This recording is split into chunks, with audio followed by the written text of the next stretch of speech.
Welcome, everybody, to another episode of MC Fireside Chats. My name is Brian Searl with Insider Perks and Modern Campground. Super excited to be here with you guys all for another week. We're going to talk RV industry, outdoor rec. We've got a couple of our recurring guests here that are always here. Eleonore Hamm from the RVDA of Canada and Phil Ingrassia from the RVDA of America. It sounds so weird still saying of America. I don't know how I'm going to ever get past that. Like, I was born in America and now I'm in Canada. I don't know. Anyway, thank you guys for being here. Appreciate it. And then we got two special guests here who are joining us. We have Ilia. I can't pronounce your last name. I don't want to butcher it. Say it for me. Smirnov. Smirnov. Okay. I also have bad eyes. So, it is Smirnov. Okay. Sorry, I have bad eyes. It's tiny on my screen. Owner of Cape Fear River Adventures, and the Cozy Heron Glamping Resort. Going to share some information about that with us. We're going to talk to him about his resort and his adventures. I'll have you introduce yourself in a second, Ilia. And then Lisa Green, the Decatur Wheeler Lake KOA Campground. Welcome, guys. Appreciate you all being here and giving us a little bit of your time.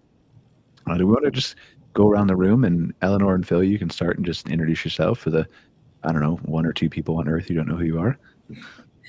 Well, I'm Eleonore Hamm. I'm president of the RV Dealers Association of Canada. So we obviously represent dealers across Canada, and goals for our association are education, advocacy, and just trying to ensure that our dealer members are profitable and sustainable.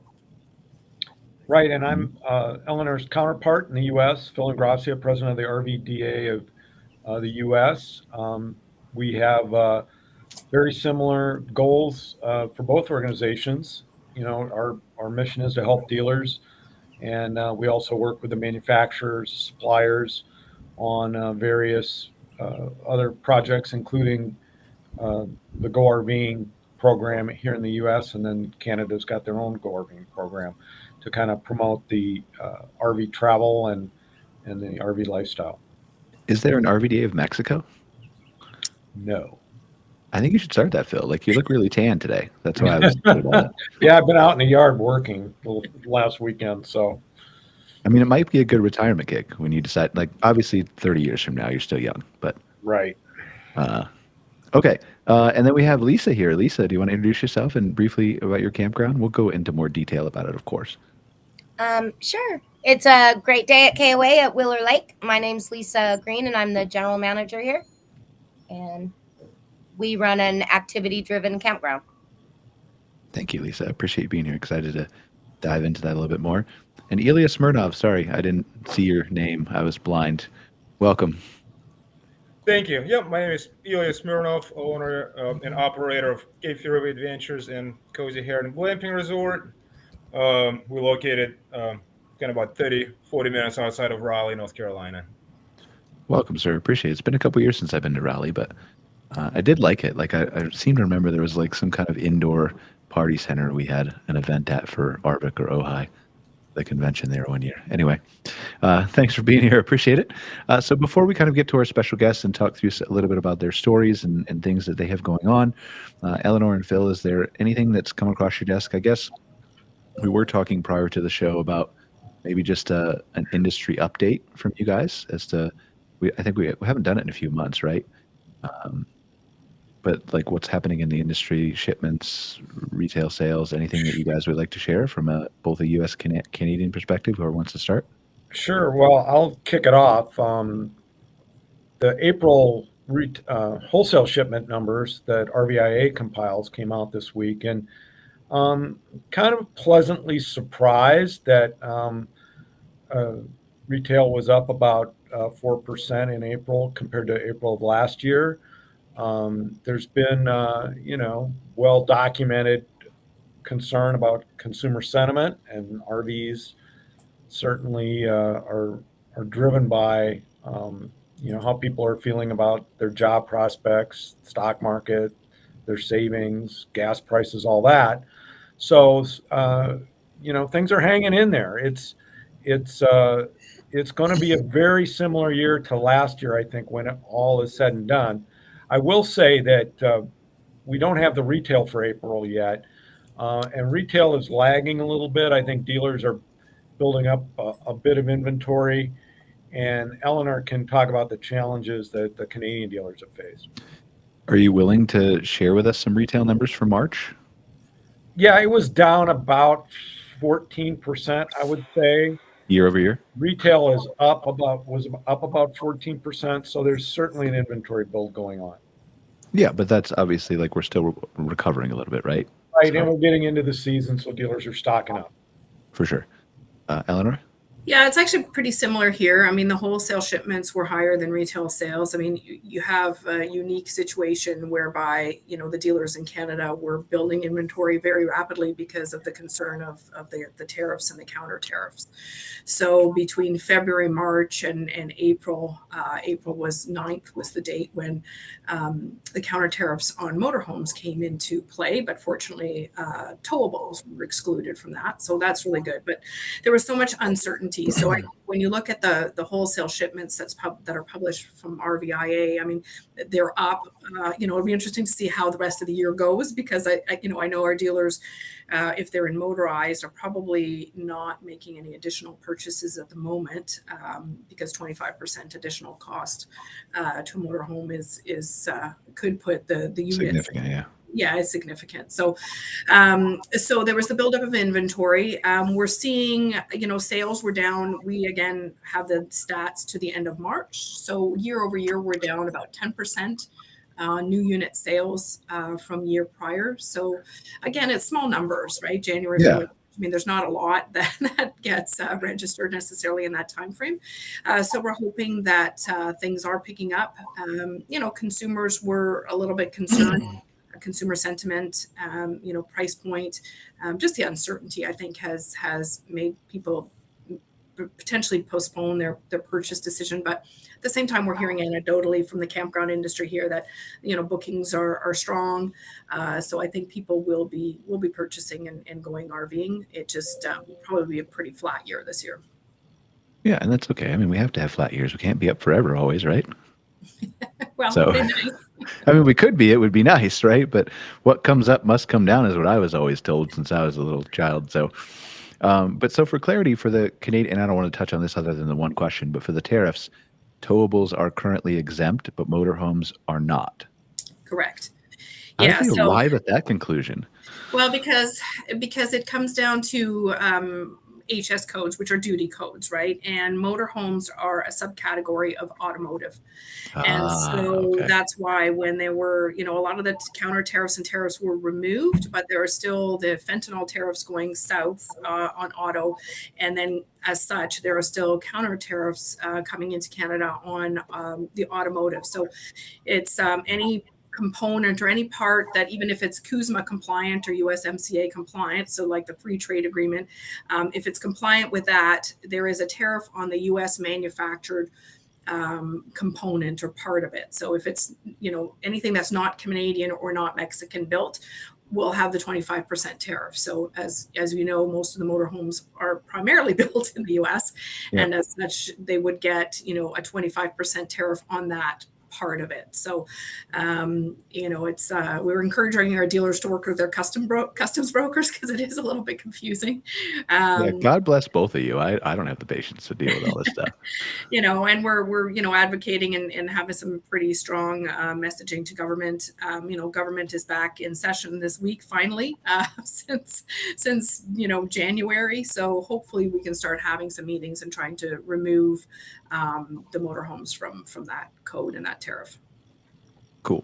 I'm looking forward to it. So I promise that was my only question related to that. With the retail sales, I'm curious, is there a time of year that you look to where you think you could gauge a more accurate prediction of how the rest of the summer sales season would go? And here's the reason I ask that, because we've been looking at this heavily on the campground side, wondering, how's, obviously we just went through Memorial Day in the States, and we had May long weekend in Canada the week before that. And I've heard anecdotes from multiple people. Some are up, some are down, some are flat, it depends on the type of camper they have. But what I think we're all waiting for down here from a transient standpoint is the kids get out of school, which is going to happen really in 2-3 weeks. And then we're going to, I think, really have a clear understanding of how this season is going to go for average for a lot of people. So is there any kind of date that you're looking at there to say, like, now I have a really accurate pulse? Or is it just all over the map? Well, in the U.S., I know that really right now we're right in the beginning of the season for most of the U.S. Yep. You look at April, May, June, into July for kind of the bump in retail where a lot of the volume is done. Of course, it's not like that for every dealership. Certainly dealers in Florida, Western, Southern California, their season is not as, I guess, cyclical as it is for Northern and Midwestern dealers and even in the Northeast and Pacific Northwest. So it's still really the volumes for most of the country are driven in this early summer period, late spring, early summer. Anything to add, Eleanor? Yeah, it would be the same for us. This is peak season, and I would say usually by the time we get to June stats, the thing is our stats are a bit lagging. So like we would get June data at the beginning of August. By then we would have a pretty It's good a little too late to correct for summer. But it is, it is difficult to make those adjustments, right? So is there any data that's being collected? We talked about retail sales, we talked about shipments. Those are obviously important indicators, both dealers and as a guideline of where the industry is going in the future from RV purchases. But there's obviously like millions of people who still own RVs, right? And who are still using these to go camping. Is there any indication of like people not renewing their regular registrations? Is there any data on whether people are using these as frequently in the summer, because you have to renew your registration every year, right? Like a car? Correct. Is there any data on that? Yeah, there is. And it's called it's a proprietary number from a company that collects all registration data for all motor vehicles in the U.S. And the RVs in operations number has actually been growing through the pandemic and beyond. So people are tending to hold on to their RVs and renewing. We lose some, but that base number. When I started looking at that base number, I'd say about 2010 or so, we were right around 3.5 million RVs in operations. We're well over 6.5 million now. And so that takes into account this big gain that we had throughout, after the severe financial downturn of the late 2000s. We had pretty much uninterrupted growth with a couple of exceptions through the pandemic. And then we had the pandemic bubble. And Go RVing research shows that many of the pandemic buyers like RV travel. They want to continue to camp. And so, some of the doom and gloom, we're going to lose all these people, that just hasn't occurred. So we are adding to the installed base of RVs, even when we have little downturns in sales. So recognizing you said the number's proprietary and you probably don't want to say it, and that's fine. You can just refuse to answer any question I have, which is okay. Are they up year over year?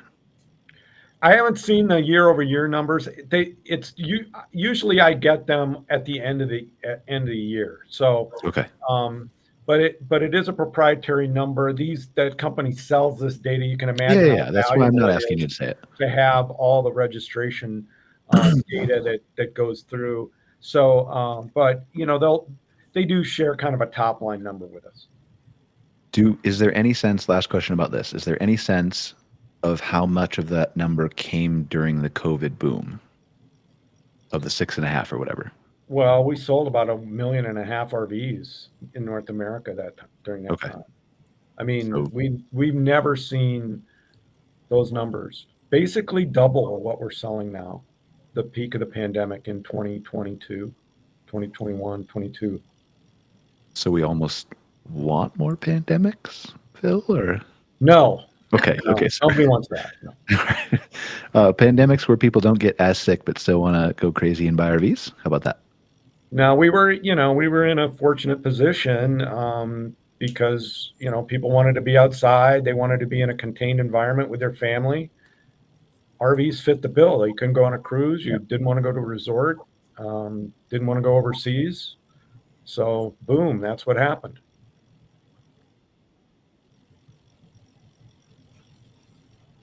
Where did I go? Did I just disappear? Yeah, we lost you for a second. That's fun. I've been having weird issues with the internet here where it'll like just go off during the show. Happened the last 2 weeks. Anyway, any other data that you guys would like to share with us before we move on to our special guests that you can think of that's important to highlight? No, I think we kind of covered it. Okay. Who wants to start first, Lisa or Ilia? Oh, I'm glad to start. All right, Ilia spoke up first. So Ilia, you own two different businesses: Cape Fear River Adventures and Cozy Heron Glamping Resort. Which one was first? Cape Fear River Adventures was kind of our flagship for. We have about 5 companies around built around the river operations, but we're in 14th year of Cape Fear River Adventures, which is canoe, kayak, paddleboard rentals, river tubing, and we're kind of between Raleigh and Fayetteville and Fort Bragg, Central North Carolina. I'm trying to look up as I talk to you on a map here because I've been down there and I went whitewater rafting with like my super young stepdaughter years ago. I don't think it was Cape Fear though. I think it was somewhere else nearby, but it was a pretty big rapids place there in North Carolina. But I can't remember. Was that in the name the of it. mountains or Raleigh area? It wasn't in the Raleigh area. It was in Western North Carolina. Okay. Yeah, Um, western part of the state definitely got a fair share of rafting companies and rafting opportunities. Yeah, I can't remember the name of the city, but anyway, it was just like super. It was like class 2, right? It wasn't anything crazy. Obviously, I was with my stepdaughter. She was like 7 years old, I think, at the time. But anyway, it was fun. I enjoyed the area, like, and been to North Carolina many times. So talk about Cape Fear Adventures first. How did this come about? How did you decide that this was your thing, that you wanted to start a river? It's rafting, I'm assuming. We used to do some rafting. Mostly, we offer on self-guided trips. Which a Okay. lot of it takes place on flat portions of the river, and so we rent you out canoes, kayaks, paddle boards, and you kind of go at it.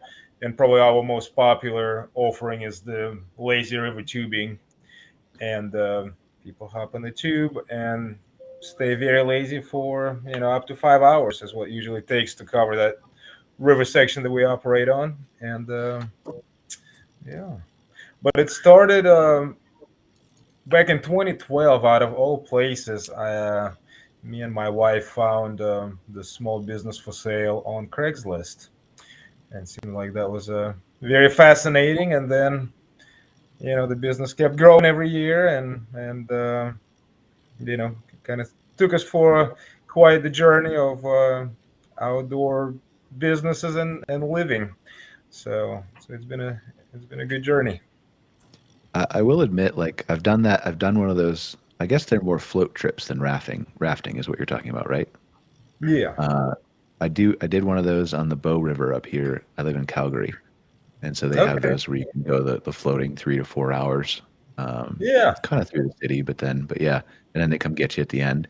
Like I thought the first time that I did that one, I was going to get really sunburnt, but and then two, that it was just going to be kind of boring for me because my mind always has to be active. But it was really quite pleasant and interesting and relaxing. And we took my little Yorkie dog who's laying right next to me. So, but it was more interesting than I thought I'd been because I'd only ever been on like rapids and stuff like that before. But yeah, it's a great way Yeah. to chill out and relax and That's just kind of. exactly right. And I think a lot of people find the experience you described exactly that. It's kind of coming out and being somewhat lazy and enjoying your friends and maybe a couple beverages and just spending a day on the river. Phil, was it really yard work or were you on a float trip? I wish I was on a float trip. It was pulling weeds and cutting grass. Well, at least your yard looks better now, right? That's correct. I had to hire somebody to do that. I'm too lazy, Phil. But so Cape Fear Adventures turned into, are they on the same property? Is the glamping resort on the same property?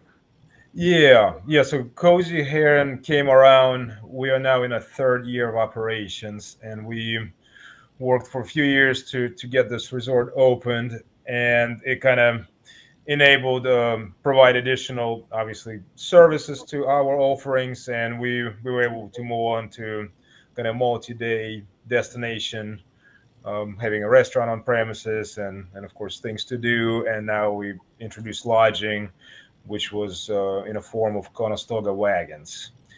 And so we opened that in 2023. So how did you determine there was, I guess my question is enough demand for you talked about a couple various things, but specifically for the glamping resort, because there are a lot of business owners out there, I'm sure, who are in similar positions to you, not necessarily owning float trip companies, but owning something that is loosely tied to outdoor adventures or activities or, bike rentals, boat rentals, all those kinds of things, who are looking at opportunities like glamping and saying, could that be a right fit for me? So how did you determine that glamping was the way you wanted to take your business and expand it? I think several factors kind of came together to make it all possible. Overall, I was always interested in, as we were developing our operations and offerings, I was interested in a multi-day destination as a concept, and having operated a restaurant that at this point we no longer operate. We have a third party who takes care of that now. But it seems like we have all the ducks in a row to introduce some sort of lodging operations, and we had an opportunity we had a fairly large, several acre field with a riverfront, but it was in a floodplain, and so for a long time I was considering to build more standard cabins per se, but they would have to meet, of course, the flood codes and all the requirements around it. And on one of the trade shows, I came across Conestoga wagons, and it seems like that's when the light went on, and it seems like that was the answer to a lot of the challenges that I was facing to move into that space, given the property that we had. And so once I saw the wagon, I walked inside of one, and I was like, man, this is it. Like, we're going to do this. And then, of course, nobody believed me, but, sure enough, about 3 years later, we opened for operations. Well, nobody ever believes you. That's the point of being an entrepreneur, right? It's the people who don't believe you that aren't the entrepreneurs. Yeah, and, we are located right in town, and but I think that the property, it's a riverfront experience, and you can walk to our river operations, 100 feet away from your wagon. You can walk 150 feet to the restaurant, so you can really come to the property and have a full, whether it's a weekend family experience. That's generally kind of what we target, our target market. Even though we get folks of all kinds, from military base to corporate outings to college kids and everybody in between. But I think a lot of families really enjoy to get out, and we see this glamping experience as sort of a bridge. We get a lot of customers who have never experienced outdoors, maybe never been camping before. Being outside, can be intimidating for some folks. And I feel like we're providing sort of a bridge experience that, there might be some discomforts, but they're not going to be like full on, outdoorsy discomforts. You still get your AC and a king size bed inside one of those wagons. But if you happen to see a bug crawling, well, that's because it has a canvas on top of it. And they do climb inside sometimes, even though we do our best to prevent it. But it's, and we also try to familiarize folks that that's part of the experience, and that's what makes glamping is kind of this hybrid experience between full-on camping and something more with more modern comforts. Well, you have a hybrid between glamping and RVing, I think, because I think the Conestoga wagons qualify as towables, Eleonore, if you wanted to bring them in without tariffs. But I think that would be a good marketing gig to see one of the giant Ford Lightning trucks towing a Conestoga wagon down the highway.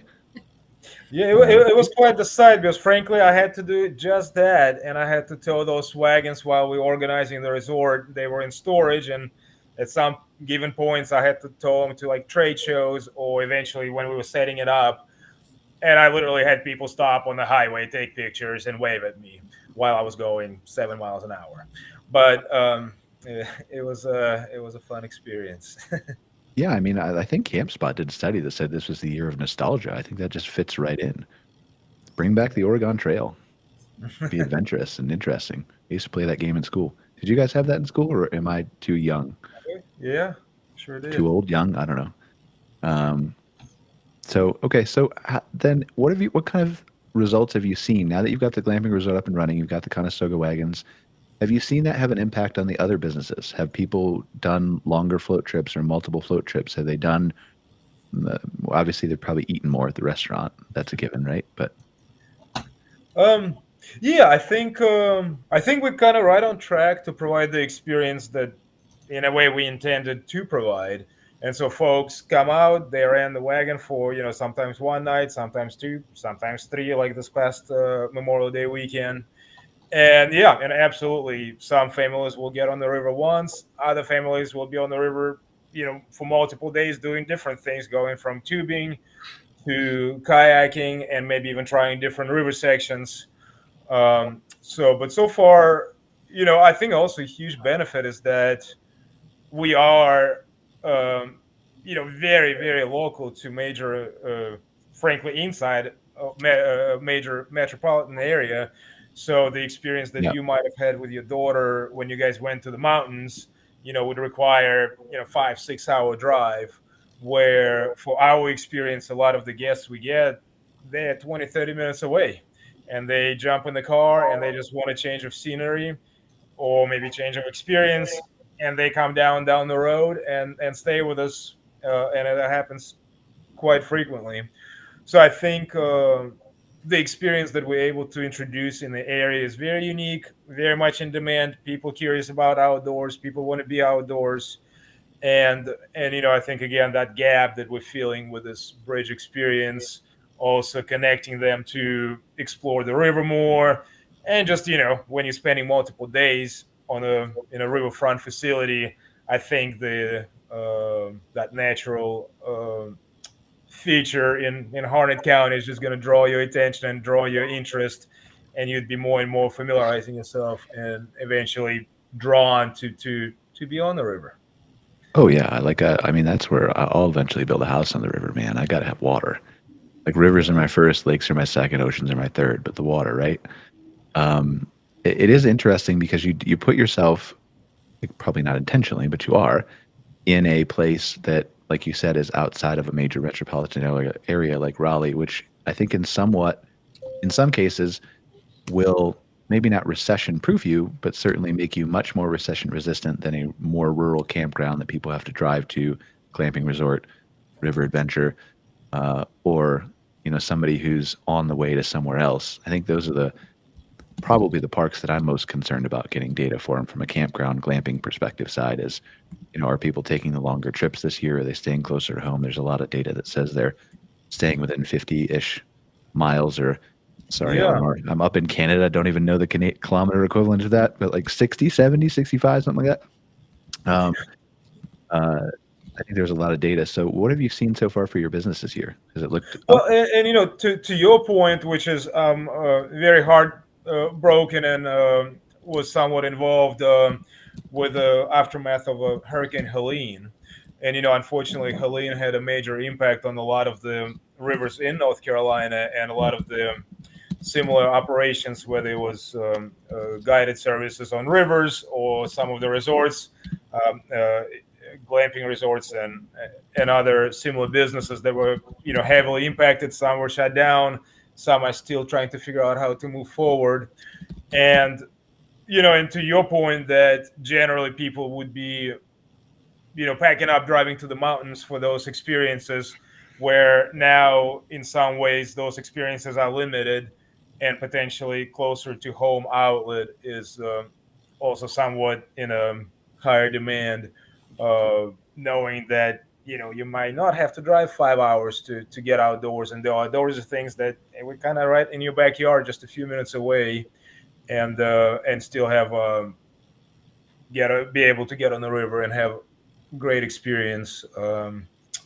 So that was kind of a fairly major event that happened in the last year, um, and having impact on us, and so it does on the businesses in a in the western part of the state. Yeah, the impact of I mean, multiple things, right? Like you always want to have that impact on the local businesses where, and when I say local, that could be like, I was on Vancouver Island a few weeks ago, could be Canada as a country or a whole, as the United States, like local instead of traveling overseas. But you always kind of want that local impact. Hopefully, there's a way to balance that with the people who are recovering from such an event like Helene can get their business back, and then still people like the local stuff and that stuff, right? And so that's kind of what I think everybody hopes for. But it is interesting how sometimes, like, we never want a disaster, we never want a pandemic, as we talked about earlier, but sometimes those things can encourage you to discover like what is so close and right in your backyard that you often don't look for. Vancouver Island was a good example. We were up in, I don't know if you've ever been, Eleanor, but in Port Hardy. Yep. And we were, and the guides up there were talking about like what happened during the pandemic, and it was also just crowded into these like 35 people towns that have no parking lot and nobody knew where to go or what to do. But everybody was coming up from Vancouver and from Victoria, and just they couldn't go anywhere else outside off the island for a while. But they kind of discovered that, and like it's slowed way back down now. But I think still that appreciation is there for like, hey, we have this in our backyard. So. Yeah. All right, Lisa, let's talk to you for a second. Decatur, right on the water. I'm looking at you on a map in Alabama, right?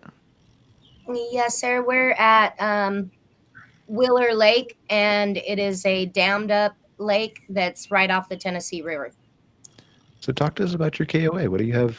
You have any glamping, cabin rentals? Obviously, you have RV sites. Yes, we have primitive tent sites. I have water and electric tent sites, RV sites, and we have 5 cabins. And how long have you been there as the general manager? I started as a general manager of a campground, a really bad timing, on July 2nd of last year. That is pretty bad timing. Okay. Yeah, and I had never done anything like this. I have 37 years in food and beverage. So yeah, to start on July 2nd was quite interesting. Of course, the campground is completely full, and I have 0 experience. I mean, I have experience camping, but not running a campground. But they're already there. It should have been a little easier, right? Like they're already there. They're already in their site. They're already like, we're going to have fun. Go shoot some fireworks. I mean, I figured it out in a hurry. So what was the biggest challenge that you had to overcome coming into a situation like that? Well, they didn't have any kind of leadership for about 3 months. And the leadership that they did have weren't very customer service or hospitality driven. Okay. So there was a lot of recovering of relationships with the staff and the community, for sure. Okay. That was probably the biggest challenge. You know, that just takes time. Takes time to go out and meet people and look them in the eye and shake their hand and apologize for the behavior of somebody else, you know? Yeah, and that's hard because it wasn't a you thing, but and you're not apologizing for an action you did, right? Like sometimes I have a hard time recognizing when I've done something wrong and need to apologize myself, let alone going to apologize for somebody else, right? Right. We all make mistakes, but talk me through the short term though, real quick. Like what was it like? I mean, I don't want to say wake up on July 2nd, right? But wake up on July 2nd, like, hey, it's July 4th and now it's mine. Yeah, well, like I said, coming from food and beverage and running all those businesses to the slower pace of a campground, even though it's busy, it's not like busy every minute like it is in a restaurant or a bar scenario. So I was like, what do we do now? And what do we do now? Like, I thought I should be doing nothing. Everybody's here. Right. And that wasn't the case. So I learned in a hurry that a lot of the campground kind of runs on its own.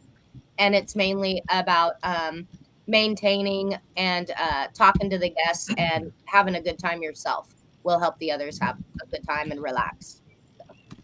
So what are some of the things, now you've been in it almost a year now, right? A little bit short, 11 months. What are some of the things that you think you have learned across your journey as general manager of the KOA? I think one of the biggest things I learned is that for me in this particular area, you need community support that will come in and do activities or day passes for that auxiliary income so that you can keep the campground at the standard it needs to be in and afford to buy the things that campgrounds need as stuff nature withers it away, I guess. Yeah. So I think that's one of the most important things. And then other than that, I learned that, I took this job so I could have a quality life and slow down. And it definitely is doing that for me. Good. I'm glad to hear that. So I'm curious, you talked a little bit about ancillary income, like selling the lake passes and things like that, right? Yes. Was that was something that wasn't in place before you started, or? Well, a lot of people didn't. Literally, I have a pretty large city within 15 minutes of me, and I have even bigger cities within 40 minutes of me. And the numbers showed that only 2% of locals were coming out here.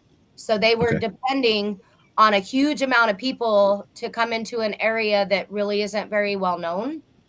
So now that number is 98% locals that come out here. So you could only imagine how much that increased my day passes or my canoe rentals or my kayak rentals, jet ski rentals, boat rentals, rope course and zip line and all that kind of stuff. All that money is necessary for a campground like this. So Yeah, I mean, I think that's an important thing that we've been kind of driving home to, and I'm more on the campground side than the RV side. We do marketing for about 500 parks and some KOAs. We complement the corporate marketing team, but it's been one of the things that we've been talking to our clients about is like, if we are going into what appears to be a down economy, there's a need to differentiate yourself. People are still going to go RVing. They're still going to go camping. They might not buy the new RVs or go to the fanciest RV resorts temporarily, right? But they are still going to want to do that stuff. So then how do you set your campground apart? How do you make yourself different?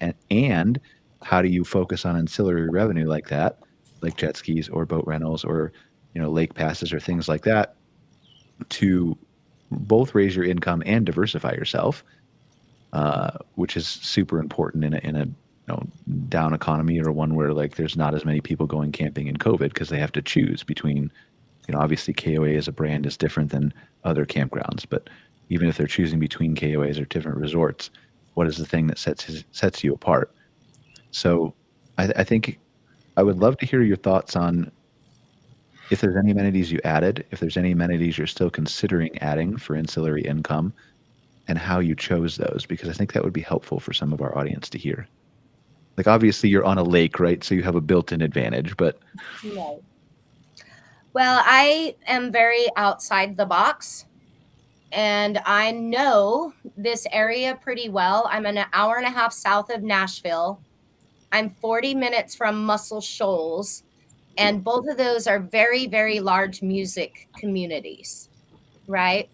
So I planned a huge local music festival that only has local bands. So actually my first annual one is going to be Saturday the 7th, but there'll be like just 10 local bands and that's it. And of course, local vendors are coming out. Local food trucks are coming out to get people. And all of this is income that we weren't going to have, right? Yeah. I have a very small payout to pay for the music because I did just choose local bands. And then my profit is all we have sponsorships too. So my profit's all in t-shirts and koozies and renting all the stuff and buying stuff in the store. And that festival sold out my entire campground, every single site, including all the tent sites, in 2 months.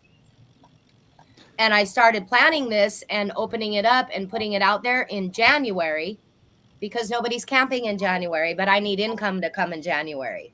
So January and February, I had all this income come in that I could use to carry my labor and everything through until season started. And then I could build up the money that I need to pay the bands and whatnot. So it did that for me. And then not only that, it's bringing hundreds of people out here that even though I'm in their backyard, like you said, they have no idea I'm here.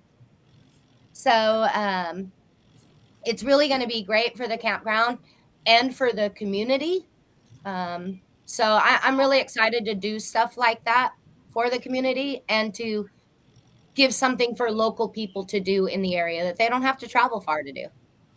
So if So you look at that is like one of the best like auxiliary incomes you could absolutely have. So if you look at the typical KOA owner or typical campground owner, I don't want to stereotype people, but just right. How would you recommend that they approach the how do I figure out what to add as ancillary revenue? Obviously, again, let's just discount the lake for a second because that's an advantage that you have, right? That's kind of, I don't want to say common sense, right? But it's easier to figure out than a music festival. Yeah. So how would you recommend a typical owner kind of go about analyzing their area, looking at cities that are nearby, kind of the demographic, and trying to come up with some things that could help boost their revenue in those ways? Well, for me, I definitely am a people person. So I went out into the community and talked to the community about what they may be interested in seeing out here and how could this park become a venue to help support what's going on in the area, whether they be farmers markets or fall festivals or anything like that. I definitely joined the Chamber of Commerce in 5 counties that surround me. I go to those meetings. I talk to those people. I'm involved in my personal campground social media. I'm on it all the time. You have to get information from every source that you can. And those sources, we're in a world of change and constant change. So those sources change all the time. Yeah. 10 years ago, it was MySpace and then Facebook, and now it's Instagram and Twitter and TikTok. And you have to keep up with all those things so that you could not only figure out what your target audience is, but reach them on a consistent basis. My Facebook page literally gets almost 200,000 hits a month, which shows I'm putting forth a lot of effort there. My Instagram is probably 25 because I'm 53 years old and I haven't got to know Instagram yet, But it's my point that, that's a market I'm missing because I haven't put the effort into it. Yeah, And but it's like any business, you put the effort in, you're going to get it out. For sure. Well, I mean, there's always some small slice of bad effort, but generally I agree with you. But so my question is then how do you, I'm not sure you quite answered what I was going after. So let me start there. Okay. How do you, like, obviously there's all these things that you have to pay attention to as a general manager, as an owner, as an operator, whatever role you're in, right? But if I look at like you're looking at, like you talked about Facebook and Instagram, Instagram might be something you're still catching up on. It's a market you're missing. You're choosing to prioritize Facebook, probably because both you know it better and there's perhaps a bigger audience there that is your demographic. Right. So how do you pick and choose that? How do you pick and choose amenities? How do you say, here's all these shiny things over on this side. I'm going to pull this one out and do it first and this one out and do it first, do those well, and then move on to the third? Well, it's definitely trial and error. I have tried some stuff at this park and it didn't work. And I've tried it consistently because you have to try things consistently. So I didn't just win at everything. So that's kind of a hard question to answer because like I tried a pop-up market and like nobody came for like 5 weeks in a row. Yeah. So I had to move on. But then I tried live music out of the blue. I was like, maybe I'll try live music. We have a stage here. Why not? And then week after week after week that built and there was 70 people there instead of just 2 the first night, So I was like, oh, this might be something I could carry on with. And same with like the rope course and the zip line and stuff like that. It's trial and error. So, I mean, I can't go out and try something, figure out if it works or not. If it doesn't, you failed and you learned a lesson, try it again. Try something, not something different again. Right. Or just a whole different path, but that's, like I said, I've never been a campground manager. This is my first time. So I probably do more trial and error than others may because I don't really know too much about it quite yet. But sometimes that's good, right? Sometimes knowing too much can be an impediment. True.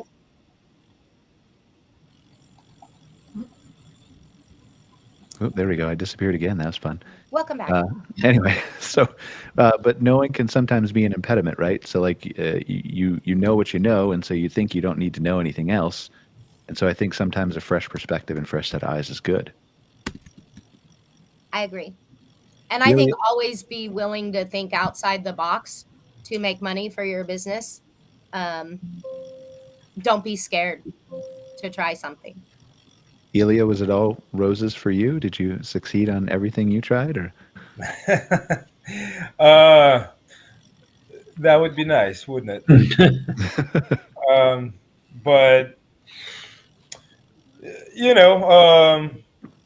I mean, I can relate to everything, of course, you're saying, and that was part of the journey of, I think right now we're operating 5 different companies all around the recreation, and some things worked, some things didn't work. Like the restaurant on premises, we ran it for and operated for 6 years and decided that, that's the line of services that we're not really interested in and would rather outsource it. Whereas, for example, we were the first company to introduce river tubing in Central North Carolina. In fact, we were, and we had a lot of negative feedback in the beginning that was not the river. This is not going to work. It was too low, too rocky, too slow, and all kinds of things. But and we tried it, and last 4th of July, we got over 1,000 people on that river in a day. So something works and something doesn't. And, fully relate that as an entrepreneur, you try. Sometimes it works, sometimes it doesn't, and you try something else. So, for sure, absolutely. Where do we want to go from here? Is there anything we didn't talk about your KOA, Lisa, or Ilia, about your glamping resort that you guys want to talk about? That's me. That's my lazy question. I probably can't think of anything right now. What I think is interesting is that it never would occur to me to look at going to a campground for activities if I were not necessarily camping there, right? Like I would just assume, oh, it's the campground. Their activities are for the people that are camping there or staying there. It wouldn't have been something that I would have thought, oh, let's go see a music festival there or take your ropes course. So I think it's, something, and I camp a little bit, not a lot, but so I think it's, just educating consumers that you don't necessarily have to be there to be camping to utilize some of the services and activities that you're putting on at your property. Yeah, that marketing piece for sure is, obviously me being a marketer, like that marketing piece is so important. It's like whether you're adding a music festival or you're adding boat rentals or you're adding Conestoga wagons or you're opening up a restaurant or whatever you're doing, that marketing piece to both, if you decide to go after the general public, to let them know that you're here, you're available, you have something exciting for them to do. They don't need to own an RV. They don't need to, perhaps in some cases, stay in a glamping resort or a cabin rental. They can just come out for the music, or they can just come out for the lake, or they can just come out for the restaurant or whatever it may be, right? Or the river adventures or the trip. But that marketing is so critical. And I think there's so many people who put thought into what they're doing, just like you did, Lisa and Ilia with the Conestoga wagons, who put that thought in, but then maybe don't close the loop on, well, how do I actually market that and present that and package that in such a way? Like it's easier on a river, it's easier on a lake, right? I've said this multiple times, but it's not foolproof. That doesn't mean you just automatically works because you're on a river and on a lake.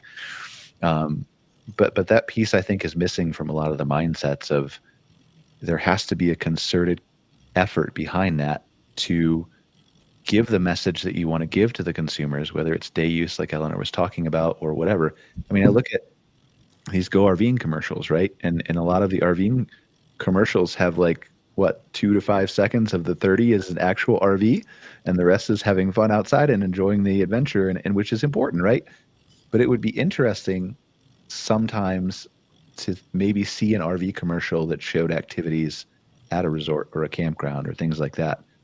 Not saying that that's necessarily a good use of the ad budgeting for Go RVing, but it would be interesting if a campground could produce a commercial like that or something like that, right? I agree. I think if campgrounds don't do more activities, we lose that market from 12 years old to 18 years old because they don't want to. It's boring to them to go just sit in front of the camper and watch the water go by, or you can only play so many cards with mom and dad or whatnot. But if we keep it interesting, then when these people get older, they'll buy these RVs that we need them to buy, and they'll keep the industry going. But if they grow up and they think, oh, well, camping's boring, why would I want to buy an RV and, spend all this money to be bored? So if we make things like this more interesting for that generation, it will definitely help the whole RV community. Yeah, that's a whole nother thing with the long game, right? There's so many Right. people who aren't willing to play or don't think about the long game. Mostly, I think, aren't willing to play the long game because it takes so long to get here, right? Right. But it's the what is happening now, like you're talking about with the kids who are on the campgrounds. Are they just playing cards with mom and dad? Maybe whether they win against mom and dad probably impacts that perception a little bit, or mom and dad kick their ass. But but are they playing on the playgrounds? Are they taking the boat rentals? Are they going out on the kayaks with mom and dad? Are they, I don't, Ilia, what activities do you have at the glamping resort? I'm thinking of restaurant. I'm trying to use it. Well, the river adventures, right? Are they going on river adventures? Sorry, float trips with mom and dad is what escaped me for a second. Because those things are going to impact, like you said, whether they, not just like buying RVs is certainly important, and we want them to do that, and they will do that as a result of that. But also, will they continue to go glamping? Will they continue to bring their kids and their friends' kids and tell more people about that experience to bring them into the industry? It's so interesting, I think, even me, from my perspective, how rare it is for me to put myself into other people's shoes and think about that kind of long game. And Eleanor and Phil know, like, I'm deep into the AI stuff. I was listening to Sam Altman the other day say that people between generations are using AI completely differently. Whereas like a boomer or a, millennial will be using it to ask questions and just gain information. Gen Z is using it to literally make all their life decisions, like major life decisions, right? But this is where it's going to go. Those people are going to grow up and they're going to ask the AI, should I buy an RV? What type of RV should I buy? What type of model? And that's going to impact the actual decision versus the information. And so it's going to become more impactful to play that long game in many different ways. Yes, sir. And they'll be quicker to buy if they have a memory of camping or glamping. Yeah, because they'll have more of a trust in the experience, right? They'll know what that was. They'll have a frame of reference. They'll obviously the models will evolve and those will be different. And who knows what we'll be dealing with in 20 years when Gen Z is ready to purchase their first unit. But that kind of still camping experience will be the same. So, Right. There used to be a lot of debate within the industry about the value of outreach programs, spending marketing money on programs for kids and young adults. And, had we made some of those investments, 15, 20 years ago when they first came up, who knows what would have occurred. But I think certainly the research shows that people who camped with their family or their grandparents or however they camped as younger folks, they are much more predisposed to buy an RV or go to private or public campgrounds. It's off the charts compared to people who don't do it. So it's definitely worth, I think, the industry investing in those types of programs like you guys are doing to get people outside. I mean, that's the main thing. do we have a sense of whether those numbers are going up and down at all? Like, I mean, because I know the stereotype is kids are always on their devices now and they don't want to go outside and I don't think that's as true as people say it is or perceive it is. So do we have a sense of whether there's more kids who are going camping with their families or less kids? Well, there's concern. I think some of the outdoor industry research is showing that people are participating in general more in outdoor activities, but some of the research is showing they're not as involved as far as getting into it like big time, deep. Like I got a son, he loves to fish, but he's not like totally obsessed with fishing like I used to be. So that's one of the things the research is showing, and there are, people are trying a bunch of different things and kind of seeing what sticks more than they were maybe. Well, but that's I think that's almost in some ways okay, or even in some ways better, right? It's a similar to the entrepreneur who tries and fails and tries something new and fails and then tries and succeeds. If they find a thing by trying fishing or trying kayaking or trying float trips or trying whatever, then when they find the thing, they're like, oh, I need to do that like once a month or whatever it is. Then they're more attached to that. It's more sticky. It's still probably, hopefully, going to be an outdoor related adventure that can be linked to camping and RVing. But I think that ends up making it more sticky. Yeah, and I think where I'm going with that a little bit is some of the outdoor equipment companies make most of their money as people go up through the chain. They buy more expensive gear. Yeah. So they're really concerned about people just kind of trying it for a little bit and then getting out of it. So that's kind of where that research is trying to, like you say, make it more sticky so that they buy a cheap pole and then they go up to the Orvis stuff later on, that kind of thing. Yeah, or they just need more people like me. I'm the person who's like, I'm gonna buy the best gear possible and I'm gonna try to learn how to go skiing, and then I'm gonna fail and it's gonna sit in the closet for the next 15 years. Yeah, put it in But the I bought the shed or the high-end gear. garage and it never sees the light of day again. Yeah, because I want to make sure that it's me, right? I want to make sure that I go on that adventure and it wasn't the rod that caused me not to catch the fish. I hate to say it sounds like my expensive bike rack that I have sitting in my shed. Yeah. So, all right. Well, we got a couple minutes left here. Lisa, any final thoughts? Not really. Enjoy a day outdoors. You'll remember it. That's my last words. Good remember it or bad remember it? There's all kinds of ways that could go. Anyway, thank you, Lisa, for being here. I appreciate you so much. Ilia, any final thoughts? Well, first of all, thanks for having me on the show and nice discussion. But as a outdoor enthusiast and business owner, we'll continue kind of trying to introduce new things and find new ways to get folks outside. Because at the end of the day, we all know the benefits and the joy that it brings, and so again, thanks for having me on the show, and hopefully the message of joy of outdoors will keep spreading. And where can they learn more about your businesses? Of course, online, we got all the social media presence, and website escapefearadventures.com. Thank you, Ilia. Appreciate you being here. Lisa, I would have asked you the same question, but everybody knows it's KOA.com. So Yeah. KOA.com to find Lisa. Do you want to, and you're on obviously social media, you have a big presence on Facebook. Yes. Go follow her on Instagram. Make her pay more attention to Instagram. Yes. Eleanor, any final thoughts? Well, no, thank you very much. I learned lots today. It's always nice to hear from the campground industry to complement what we see on the RV side. So thanks for including us. Phil? Absolutely. No, it's great to talk to people that are, making it happen on the ground. Love to hear it. And congratulations to your success too. It's just, it's great to hear. Awesome. Well, thank you guys all for being here. Phil, Eleanor, appreciate it as always. Lisa and Ilia, a great conversation. Appreciate you guys spending a little bit of time with us. And for those of you who are not sick and tired of hearing of me, I'll be on another podcast in about an hour or so called Outwired with Scott Barr from the KOA data reports, the North American outdoor hospitality reports that he does. We'll be talking about some data trends and insights. We're going to actually break down the type of people who go to campgrounds into really granular niches to figure out if you should be marketing to those based on your area and how you reach them and how you talk in their tone of voice, instead of just kind of saying, I want RVers to come, or I want boomers to come, or I want long-term or short-term. So I think there's some value in that, and we'll be starting that probably in an hour or so. But other than that, thank you guys for being here.